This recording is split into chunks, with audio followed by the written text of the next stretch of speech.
Fishermen can have love for the truckie. Beautiful minds, but we love getting ugly. Risk takers with a clover, man, we love getting lucky. You run, we chase fire, I love when it ducks me.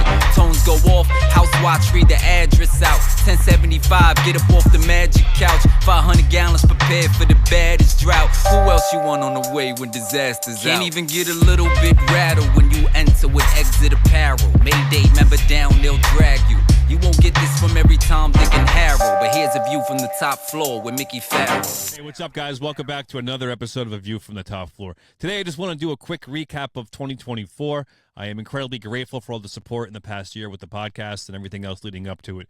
For those of you that have followed since the beginning, we've been doing this for about a year now, and it's been a lot of hurdles, many learning curves as we went along, and like with everything in life, you have to find the humility in it. So if you listen to the first few episodes, you can see I was struggling, was not comfortable sitting in front of a camera. It's still not. I don't think it ever will be. I do tend to like the interview side of things better when we sit down with a guest, or I just sit down and talk shop with someone. It's so much easier.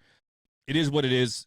I know this is reaching people as much as I want to say it's not, so I don't have to do this anymore. But it's reaching people, and I truly, truly love the support that I'm getting, and I'm getting a lot of great feedback. So thank you so much for that. Some of the guests in the past year, I have a list here. I was just going over it. Anthony Rowett, a dear friend of mine out of Mobile. Brandon Lewis, Atlanta Fire. Pete Partridge, legendary Sock Battalion Chief out of Newark.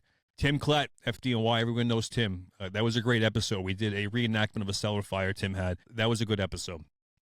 Navy SEAL Jason Redman talked about resilience, talked about humility, another great episode. Green Beret Jay Collins talked about his career from the beginning to where he got into a firefight, he got injured, pushed through it, and now he's navigating the political world of the state of Florida, doing many great things. Florida State Representative Adam Anderson, who took the bill Heroes Day and made it in the state of Florida on September 11th. Statewide.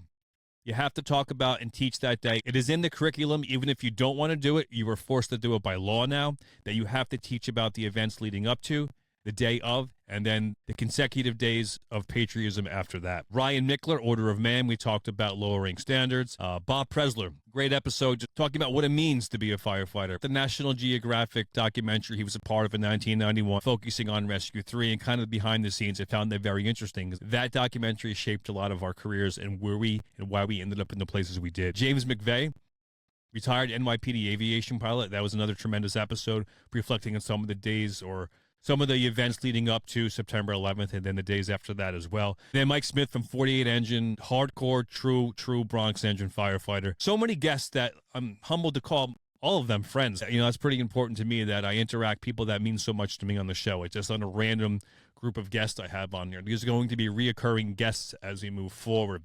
So let's talk about 2025 and moving forward. New studio space. Very excited about this. So we have a new studio space. It's going to be under the National Fire Radio platform. We're all going to be under one roof doing our own thing, but doing an interactive type thing as well, which is going to be really cool, really fun. As far as lecturing, I told myself I was going to take this year kind of off, not so much off, but dial it back quite a bit. Here I am going into the busy season and I'm booked solid again. So if you are out and about when I'm on the road, be sure to come up and say hello. Be sure to tell me that you listen to the podcast. We'll have a couple of beers. That's the best part of traveling, is most of learning is done before or after the event. The event's just a reason to get together, in my opinion. Looking forward to some of those trips. Going to be at FDIC this year. Going to be at Training Days this year. Going to be at Joey D this year. So some big things with those. 2025 as always. All that said, let's talk about you. Now, something that I've been thinking about a little bit, and that's outsourcing your success to others. You need to be able to take responsibility of your own success. No one else cares as much about your success as you do. Remember that. You own the process. You have to fall in love with that process and truly, truly own it. You have to be self-driven. Do not wait for others to motivate you or do the work or even guide you for the most part. Push yourself forward and find the necessary steps that it takes to be successful. We have a support system. We all do. And I think it's important to have that support system, but we cannot depend on it. Collaboration and guidance, two things that are incredibly helpful, but they should be a supplement of your efforts. That is it. We cannot replace our success and our drive with other people's collaboration or the guidance from them. Success comes from your own actions. It's about controlling your own destiny rather than finding someone else to define it or shape it for you. I think a great way to do this, and this is something I'm going to take my own advice on moving forward, is become a ghost. Become invisible. We have to be able to do this from time to time. Forget the attention. Whether it be at the Firehouse Kitchen or in social media, the fire industry, the circuit, you have to be able to step away from that attention and then grow in private. Because when you grow in private and don't share every micro success, the macro is that much more powerful in the end. That's 2025 for all of us. Don't share every little success. The next generation coming into the fire service think that every little thing that they do on the fire ground is success. It's all about finding your own, finding the position, understanding that change comes from within. And together we are on a team, and it's a physical team. Don't everyone tell you it's not. I'm so tired of seeing that standards are being lowered.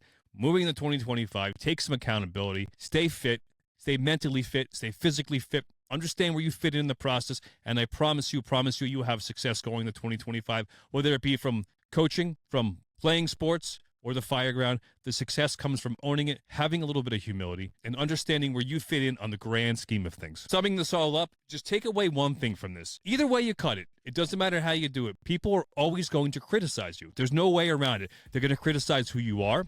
They're going to criticize who you are not. They're going to criticize who they think that you may be. Let the haters hate. Let the people criticize you for what you're doing or what you're not doing or what they think you're doing. But if you remain a ghost and you focus on yourself and you change from within, you will have success moving forward.